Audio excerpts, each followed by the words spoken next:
Kia ora, I'm Chelsea Daniels, and this is The Front Page, a daily podcast presented by the New Zealand Herald. As children across New Zealand head back to school, many will be arriving without the basics. 58 schools are starting 2026 on the waitlist for KidsCan. The charity provides essentials for Kiwi kids living in poverty. A survey of waitlisted schools shows more than half provide breakfast for their students, often diverting funds from their own operational budgets. So why, in 2026, are kids still going to school hungry? Today on the front page, KidsCan CEO Dame Chapman is with us to offer a glimpse into the lives of far too many children in this country who are going without. First off, Julie, there are about 157,000 New Zealand children living in material hardship. Now, just to recap for us, what is material hardship? Yeah, so it sounds like this sort of, I guess, great sort of mystery of, what actually does that mean? What it means is there are a list of around 17 things that children and their families really need to be able to thrive, not just survive. And if you are a child living in a family where 7 or more of those things are missing, you're deemed to be in what's called material hardship, which in reality means that life is super tough for you. It's hard for you to take advantage of your education. It's hard for you to just be a normal kid, going to school and getting involved in learning and participating just like any other kid would. So for us at KidsCan, we focus in 3 specific areas of material hardship, one of them being food insecurity, which is a massive issue in schools, participation through the provision of shoes and clothing so that kids can get to school, but when they're there, they can participate in activities just like any other child, and then also some health-related items as well, in particular, head lice treatment, which is very expensive and is prohibitive for a lot of families to be able to afford, and impacts schooling if kids are not there because of that, or they're not able to concentrate because of those nasty, itchy kutus in their hair. Yeah, how many schools does KidsCan actually help at the moment? So we support children in 949 schools across New Zealand, so in all parts of New Zealand. And as a addendum to that, we also support children in early childhood centres, so 508 of those. Our key focus at this time of the year is making sure that our schools, our 949 schools, have everything that they need in term 1 to support kids as they come back to school. But of course, talking to you today about the 58 schools that we have waiting right now. Wow. And what makes a school get off the waiting list, so to speak? Essentially, it comes down to funding. We have launched this appeal for back to school with the goal of being able to get all of those 58 schools off our waiting list and support to those kids as soon as possible.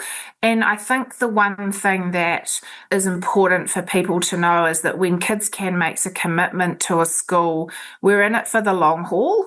And so, we want to be able to raise enough funds to be able to bring these schools into the program and ensure that support is sustainable for children, because the worst thing I think anyone could do is to offer support, then have to take it away, especially in the food side of things, which, as we know, for so many households is a real challenge right now. And in terms of those schools on the wait list, I understand that you guys have surveyed them. And what are some of the worst situations anecdotally you've heard of? Well, we know, I think 52 of those 58 schools responded. I think 100 percent of them actually said that they have kids arriving at school without enough food or without any food. And we know that because that's a consistent theme that kind of runs through all of our work. Food is one of the biggest things that is needed. I think, over 65% of them are running breakfast clubs. And we also know that for a lot of them, they're having to dip into their own school budgets, which are for teaching resources traditionally, to actually provide this support for their children. Because if you're a child and you're coming and you're hungry, you're cold, you're wet, you can't switch your brain on to learn. And so that money should by rights be going into those resources, those teaching resources. Hence, we're able to get on board to support those other areas to make that difference, so that schools don't have to put that funding into that, and then kids have what they need.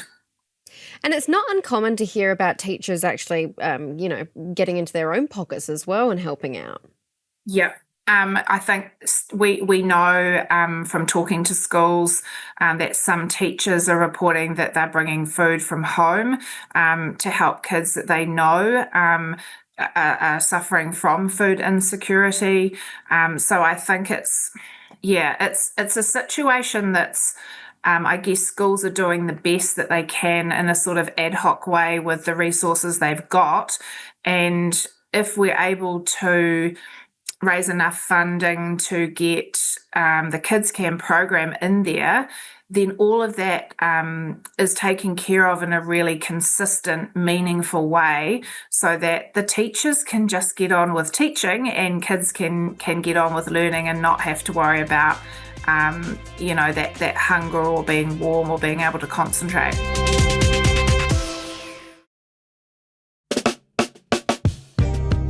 If it hasn't taken feeding children melted plastic, failing to deliver lunches at all, serving up the same food 13 days in a row, or serving pork to halal students, what will it take for him to finally step in and sort out the mess that his government has made of the school lunches program? Yes, some of the food is not up to scratch, but the Minister is working his way through the issues, and I have every confidence he will resolve it. And I just say to parents that may be listening to this, feel free to prepare a Marmite sandwich and an apple for lunch. In terms of food insecurity with school children, has the government's school lunch program, for instance, made any kind of dent? Look, I think it absolutely has, for sure. But one thing that I've always said, in particular about food insecurity, especially as the cost of living has increased over the past few years, we haven't seen a let-up in the need for food. When the government lunch program came in, we actually did think that at KidsCan it would mean that there would be less need for the food we provide, and we could potentially divert those resources into other areas. That hasn't, unfortunately, been the case. And that is down to the rising cost of food. It's down to the fact that children need food at other times of the day, which is where we focus a lot of our efforts in schools that already have the government lunch program. But then, of course, there are a number of schools that we support that don't have access to that program either. And so we're putting even more resource into those schools with hot meals and different food items over and above what we would normally put into other schools. Is that a failing on behalf of the government's program, do you think? I don't think it's a failing. I think that actually what it shows is that there's no sort of one solution to food insecurity. I've always advocated for government, business and organisations like ours actually banding together to meet the needs of students in terms of learning. And of course, the government program, that's a massive program, and it's not one that we as a smaller organisation would be able to replicate. So I think where our part is and where we play the biggest role is sort of filling those gaps at other times of the day with breakfast type foods, bread spreads, top up foods. And also, sometimes our food is discreetly given to children at the end of the day when teachers know that they're probably going home to nothing. So it's important that all areas of the day are covered, in my view, for kids that need it. And I suppose it's just not a one-size-fits-all approach either. These schools, they'd be different every school you go to, hey? Absolutely, and that's why, we don't, I guess, have a prescribed kind of formula that they have to follow. Some schools have breakfast clubs, which are great. Some of them have food set up in classrooms. Some of them do checks of school bags just to make sure they're checking on kids that might need it, and they're able to offer that support discreetly. And I think that's the nice kind of community side of how schools operate. They know their kids the best. They know what works, and they know what's going to, I guess, cause the least shame or embarrassment, and I think that's important. Families do feel embarrassed when they don't have enough food for their children.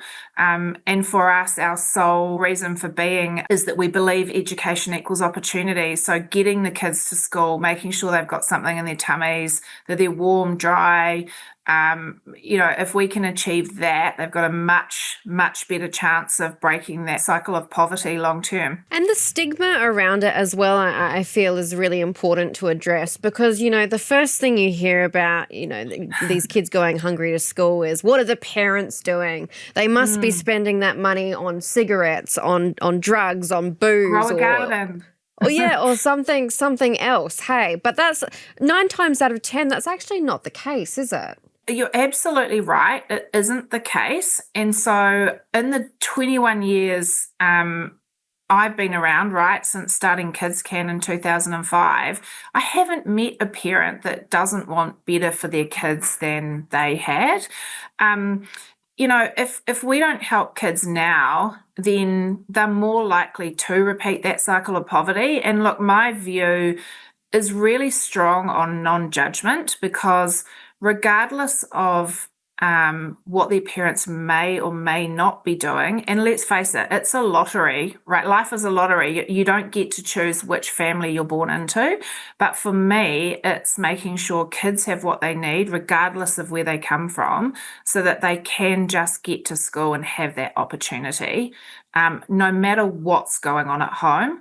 But what I would say is there's a lot of I guess, stigma and just false kind of narrative around, families that are doing it tough. I know families who are working 2 or 3 jobs just to try and keep the lights on and a roof over their heads. And there's thousands of those families. So this is just a hand up for their children.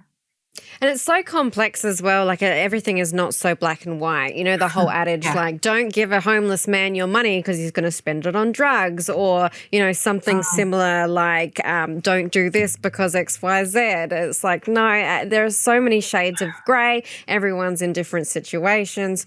You mentioned, 21 years KidsCan turns this year. You founded it in 2005. Have things, I suppose it's difficult because every year would be different, right? But in terms of your lens, and you're helping more schools out now, do you think things have gotten better or worse? Definitely worse. When we started in 2005, we had 40 schools, and we knew then from doing our surveys and things that roughly across low decile schools, before they changed to the new equity index, there was around about 15,000 kids a day that we could kind of identify through our research and surveys that were going hungry. And back then, I can remember talking to schools, and on average, it might have been about 10% of a school roll that needed that food support. That's jumped up, that jumped up in the past sort of 6, 7, 8, 9 years to 25 to 30%. And in some schools, it's much higher.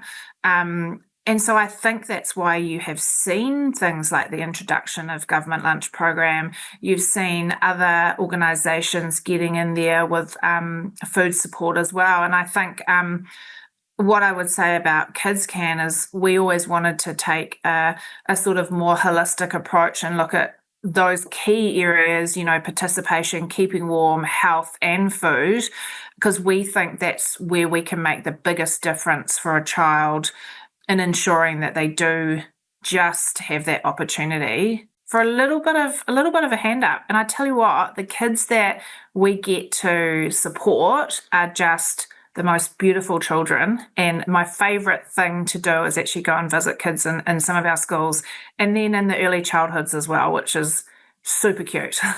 Yeah, I bet. Well, we were just talking the other day, actually, my colleagues' children, they're getting all their school stuff together, having a big day, going out shopping, getting all their bits and pieces, and and we were kind of thinking about that time as a primary school kid. It kind of dissipates when you get to high school. It's not cool anymore. But remember getting the pens and the matching case and everything like that. And then you think about these kids who would be happy to have an apple to take to school with them, and it's just it should be such an exciting time of a little person's life, and they don't get to have that.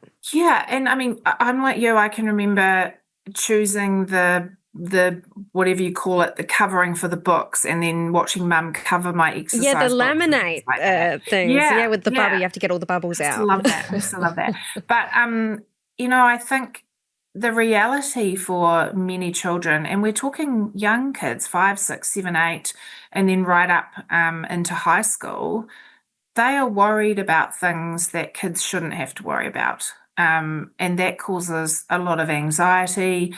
They know things are tough at home. They know things are a struggle for mum and dad. And I think as a nation, we've got to show that we actually care about them.